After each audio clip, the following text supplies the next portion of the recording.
High বন্ধুরা, কেমন আছেন? আশা করি সকলেই ভালো আছেন। আপনাদের সকলকে আমার সহজ কুকিং চ্যানেলে স্বাগত জানাই। আজকে আমি বানিয়েছি 3 ধরনের সাবুদানার শরবত, দুধ এবং দুধ ছাড়া, খুবই সহজ এবং ইজি পদ্ধতিতে। তো চলুন তার জন্য কী কী নিতে হবে দেখে নিই। প্রথমে একটা বাউলে এভাবে 250 মাপ করে জল নেবেন। তারপর জলটা ফুটে গেলে বন্ধ করে দিতে হবে। এবার এটা দিয়ে মিক্স করে নেব। চেরি পাউডারটা ঢেলে দিয়েছি এর মধ্যে, দিয়ে ভালো করে মিক্স করে নেব। আমি এখানে স্ট্রবেরি ফ্লেভারের এই চেরি পাউডারটা নিয়েছি। আপনারা আপনাদের হিসাবে পাউডারটা নেবেন, যে কোনো ফ্লেভারের নিলেই হবে। একটা প্লেটের মধ্যে ঢেলে নিয়েছি। এবার একটা ঢাকনা চাপা দিয়ে রেখে দেবো ঠান্ডা হওয়ার জন্য। আর হাফ বাটি সাবুদানা এইভাবে ভিজিয়ে রাখতে হবে জলে 15-20 মিনিট মতো। এবার জলটা ফেলে দেবো। আপনারা চাইলে ডাইরেক্ট সাবুদানা দিয়েও এটা করতে পারেন। জলটা যখন ঠিক এই রকমের গরম হবে তখন সাবুদানাগুলো এর মধ্যে দিয়ে দেবো। এইভাবে চামচি দিয়ে ভালো করে নাড়াচাড়া করে জলটা ফুটিয়ে নেব। জলটা যখনই এরকমভাবে ফুটে যাবে, এবার গ্যাসটা বন্ধ করে দেবো, দিয়ে ঢাকনা চাপা দিয়ে 1 মিনিট মতো রেখে দেবো। আমি এখানে হাফ লিটার মতো দুধ নিয়েছি। দুধটা এবার ভালো করে ফুটিয়ে নেব।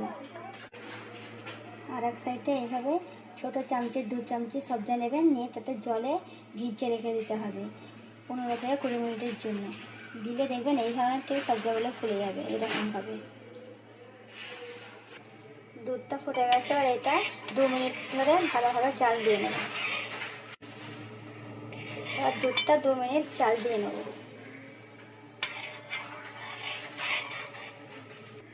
1 মিনিট হয়ে গেছে। সাবুদানা আমরা যখন ঠিক এই ধরনের হয়ে যাবে, এবার এটা ঠান্ডা জলে পরিষ্কার করে ধুয়ে নেব।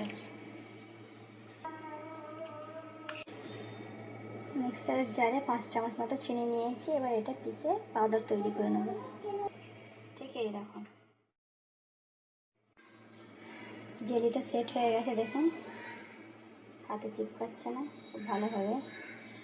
আপনাদের যদি খুব তাড়া থাকে তো আপনারা হালকা ঠান্ডা হয়ে গেলে ফ্রিজের মধ্যে দিয়ে দেবেন, তো খুব ভালোভাবেই জেলিটা সেট হয়ে যাবে। আর এটা ছুরি দিয়ে পিস পিস করে কেটে নেব। এইভাবে কাটা হয়ে গেছে, দেখুন কত সুন্দর হয়েছে। প্রথমে তৈরি করব দুধ ছাড়া শরবত। 1 চামচ সবজা, 1 চামচ সাবুদানা নিয়ে নেব। ছোটো চামচের 2 চামচ ট্যাং, এটা পাইনাপেল ফ্লেভারের।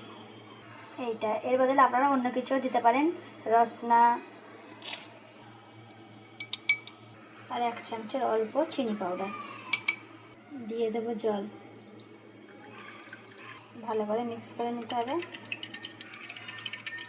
আর যদি মনে করেন এর মধ্যে জেলি অ্যাড করবো তা করতে পারেন অল্প, নাহলে এরকম প্লেন রাখলেও এটা ভালো লাগবে। তো তৈরি হয়ে গেল পাইনাপেল শরবত সাবুদানার। দিয়ে দেবে 1 চামচ সাবুদানা, 1 চামচ মতো সব জেলি, 2 চামচ মতো, 1 চামচ চিনি পাউডার আর 1 চামচ রবজা। এবার জল দিয়ে এটাও মিক্স করে নাও ভালোভাবে। এবার বানাবো দুধের শরবত সাবুদানা। 1 চামচ সাবুদানা, 1 চামচ সবজা,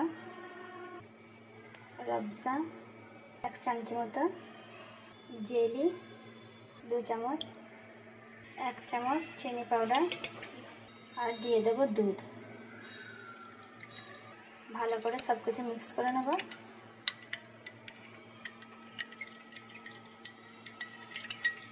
আর দিয়ে দেবো আইসক্রিম। দেখুন হয়ে গেল 3 ধরনের সাবুদানার শরবত। গরমের জন্য খুবই উপকার, তার যেহেতু এতে সবজা দেওয়া আছে। তো আপনারা অবশ্যই বাড়িতে একবার ট্রাই করবেন। যদি আমার ভিডিও এবং রেসিপিটা আপনাদের ভালো লাগে তো লাইক, সাবস্ক্রাইব এবং ফলো করবেন। থ্যাংক